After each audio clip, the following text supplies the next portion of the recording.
In a small, dusty village, nestled between towering hills and winding rivers, there lived a boy named Armin.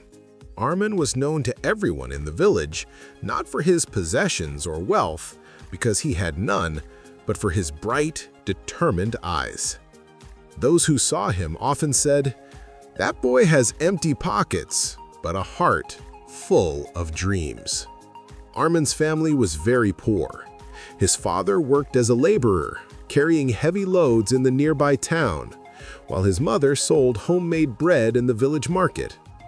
Even with their hard work, there were days when they barely had enough food to eat.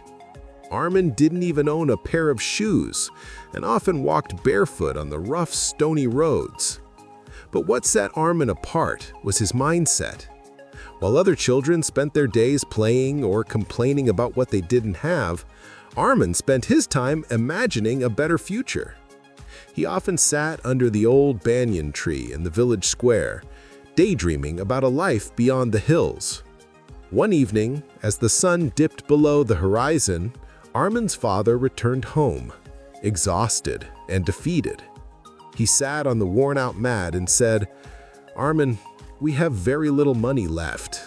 You need to understand our life will always be this way. People like us are born poor and die poor." Armin listened quietly, but didn't agree. In his heart, he believed there was more to life than simply surviving. With courage in his voice, he said, "Father, maybe our pockets are empty today, but one day I'll build a life where we never have to worry about money again." His father gave a tired smile and patted his head. "Dreams don't fill stomachs, my boy," he said softly. "Work hard, but don't expect too much." Armin went to bed that night, with his father's words echoing in his mind. But instead of feeling discouraged, his resolve grew stronger. "If I can dream it, I can achieve it," he whispered to himself before falling asleep. The very next morning, Armin overheard some villagers talking about a wealthy merchant who had come to the nearby town. The merchant was looking for young workers to help at his shop. Armin's heart leapt with hope. This was his chance to step out of the village and explore the world beyond. Without wasting a moment, he ran to his parents and told them his plan. At first, his mother was worried. "You're only 13, she said. "The world is harsh, Armin. What if someone cheats you?" Armin held her hand and replied, "I may be young, but I'm not weak. This is my chance to prove that we can rise above our situation." Reluctantly, his parents agreed, and with nothing but determination and a worn cloth bag, Armin set off toward the town. His pockets were empty, but his mind was filled with big dreams. When Armin reached the merchant's shop, he realized that many other boys were also there, hoping to be hired. Most of them were older and better dressed. They laughed at Armin's ragged clothes and bare feet.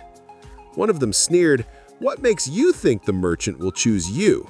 Look at you, you don't even have shoes." Armin's cheeks flushed, but he stood tall and said, "I may not have shoes, but I have the willingness to work harder than anyone else." When the merchant arrived, he observed all the boys carefully. He asked each of them a few questions. Some boasted about their skills, while others spoke about their family's wealth. When it was Armin's turn, the merchant asked, "Why should I hire you?" Armin looked him in the eye and replied, "Because I am not afraid of hard work. My pockets are empty, but my heart is full of determination. If you give me a chance, I will prove myself to you." The merchant was impressed by Armin's confidence and sincerity. "Very well," he said. "You start tomorrow." The first few weeks were grueling. Armin cleaned the shop, carried heavy sacks, and learned how to talk to customers. There were times when his body ached and his stomach growled from hunger. But every time he felt like giving up, he reminded himself of his big dream to build a better life for his family. He began to observe the merchant closely, studying how he managed the business, negotiated deals, and treated customers. While other workers did only what they were told, Armin asked questions, learned quickly, and even suggested ideas to improve the shop. One evening, the merchant noticed Armin rearranging the goods to make the shop more attractive. "Why are you doing that?" the merchant asked. Armin smiled and said, "I want the shop to do well, because your success will teach me how to build my own one day." The merchant was amazed. He had never seen such ambition and vision in someone so young. Years passed, and Armin grew into a strong, smart young man. The merchant trusted him so much that he eventually put him in charge of the entire shop.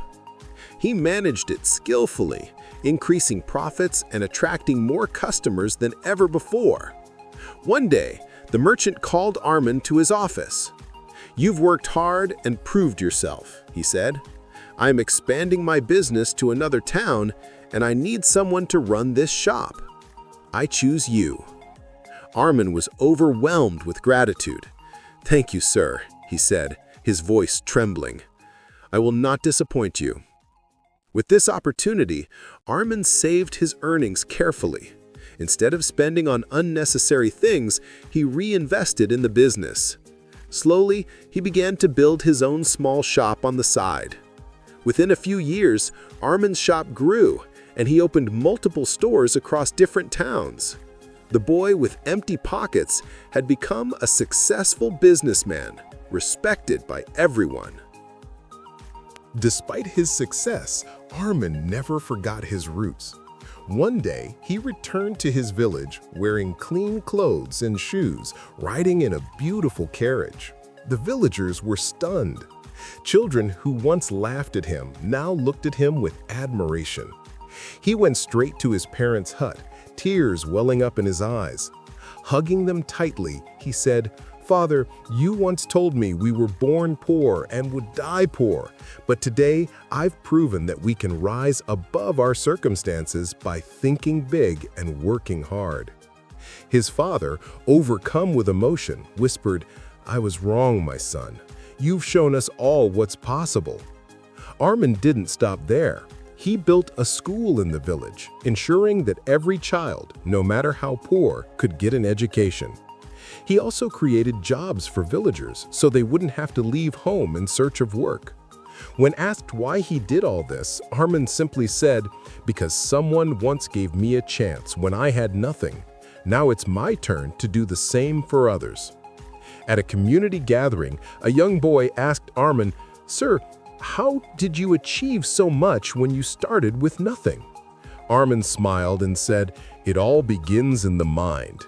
If you think small, you will live small. But if you think big, dream boldly, and work tirelessly, you can achieve anything."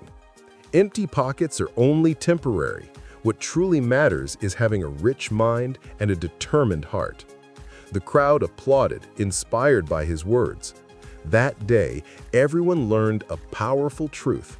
Greatness doesn't come from wealth or luck. It comes from vision, perseverance, and the courage to think beyond limitations. In this story, we learned that no matter where you start in life, your circumstances do not define your future.